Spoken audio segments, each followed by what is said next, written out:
আসসালামু আলাইকুম। হাইপোস্পিডিয়াস পুরুষের জন্মগত একটি গোপন সমস্যা, যেখানে প্রস্রাবের নালীর যে মাথা সেটা সামনের দিকে না থেকে এটা নিচের দিকে থাকে।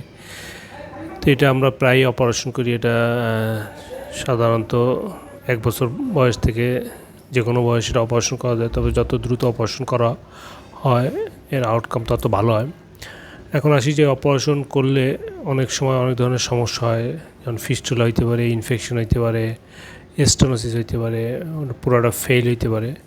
তো এখন যে আমরা অপারেশনের পরে কি করলে এই যে সমস্যাগুলো হয়, এই সমস্যাগুলো থেকে আমরা দূরে থাকতে পারি, বা হাইপোস্পিডিয়াস অপারেশনের পরে আমরা কিভাবে যত্ন নেব, আজকে আমরা সেটা নিয়ে কথা বলবো।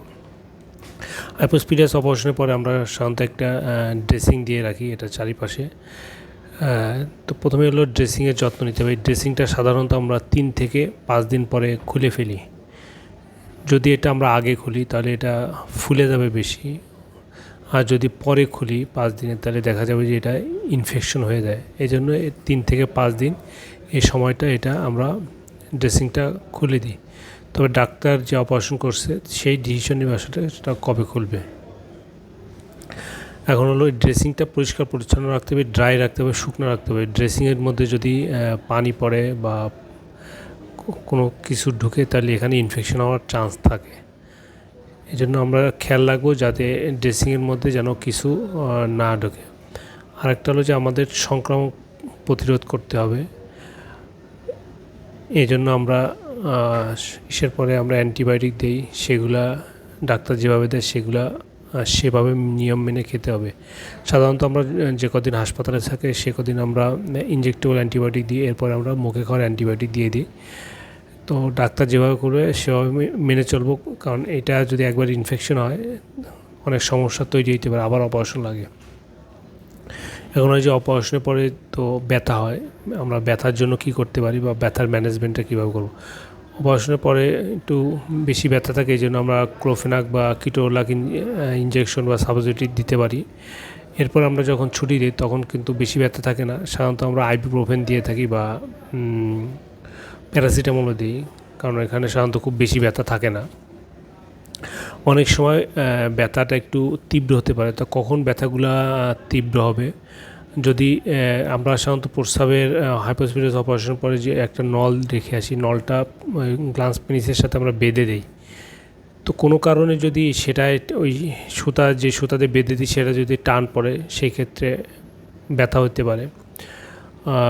প্রস্রাবের যে নালীটা যে আমরা প্রস্রাবের থলিতে দিই, প্রস্রাবের থলির নিচের অংশ ট্রাইগন আছে, এই টিউবের মাথা যদি ট্রাইগনে থাকে তাহলে বারবার ইরিটেশন করবে, তখন বাচ্চা ব্যথার কথা বলবে।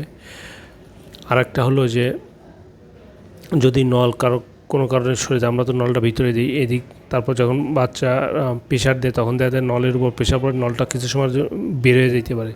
যদি নলটা বের হয়ে যায়, কিছু আংশিক বের হয়ে যায়, তখন দেখা যাচ্ছে প্রস্রাব আটকে যাচ্ছে, তখন তীব্র ব্যথা হবে।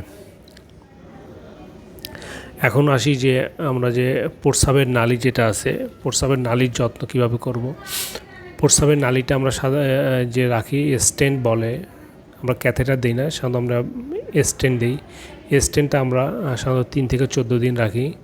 স্টেন্টটা রাখতে হবে যে পিছনের দিকে করে, কারণ আমরা সামনের দিকে হলো সেলাইটা দিই। তো কোনো কারণে যদি এই নলটা সামনের দিকে এসে যায় তাহলে দেখা যাবে এখানে প্রেশার পড়ে এটা ফেটে দেয়, এই জন্য নলটা আমরা এদিক করে রাখবো। নলটা আমরা গ্লাস পেনিসের সাথে এটা ফিক্স করে রাখি। তো খেয়াল রাখতে হবে যাতে এই নলে যেন টান না লাগে। যদি টান লাগে তো গ্লাস পেনিসে টান হবে, বাচ্চা ব্যথা অনুভব করবে এবং গ্লাস পেনিস থেকে ব্লিডিং হইতে পারে। যদি কোনো কারণে নল বাচ্চা প্রস্রাব করার সময় প্রেশারের কারণে বের হয়ে যায়, সেটা আমরা দ্বিতীয়বার আর ঢোকাবো না, কারণ দ্বিতীয়বার ঢোকাইতে গেলে এখানে যে সেলাই আছে সেলাইয়ের উপর প্রেশার পড়বে, ফলে সেলাই ফেটে যাবে।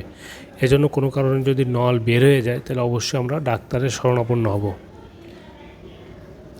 আর একটা হলো যে আমাদের যে অ্যাক্টিভিটিসগুলো, বাচ্চাকে আমরা যত দূর মানে কম অ্যাক্টিভিটিস করা যায় সেরকম ব্যবস্থা করব। দৌড়ঝাঁপ যাতে না করে, সে যেন শুয়ে থাকে, আমরা সেই ব্যবস্থা করব।